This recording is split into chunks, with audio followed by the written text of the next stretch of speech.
So is Nintendo gearing up to try to release more games based off of their IPs? Hey everyone, welcome back to the channel.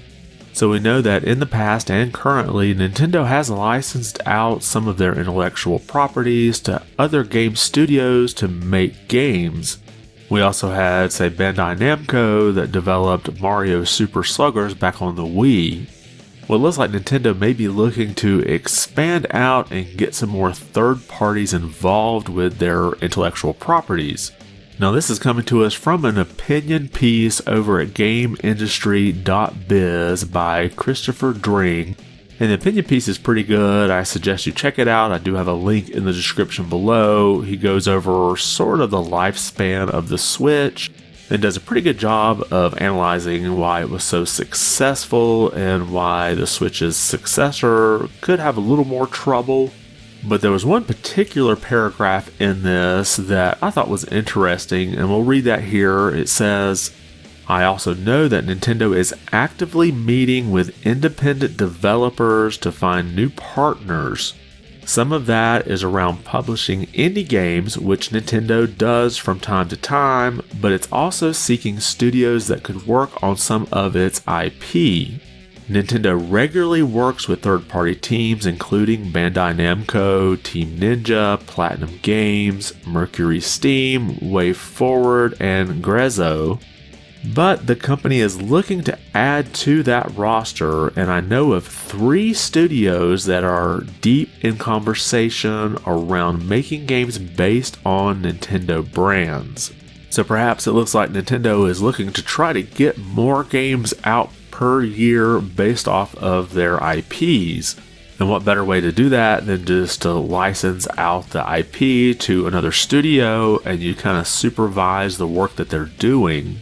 And we know that Nintendo would have no problem pulling the plug on a game that they're not liking how it's coming along with one of these third-party studios develops it.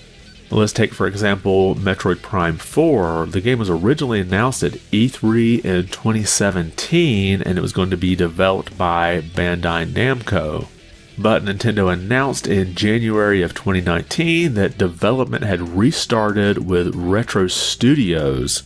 So even though Bandai Namco was a good year and a half along in the development of Metroid Prime 4, and maybe even more if they had started it before that official announcement, Nintendo had no problem pulling that IP from them and giving it to someone else. Now, the article mentions that Nintendo is in talks with 3 different studios right now, and I have to wonder which studios those are. Now, that doesn't necessarily mean that it's a studio that's never worked on a Nintendo property. Most likely, this is Nintendo shopping around to find 3 studios to work on 3 different IPs.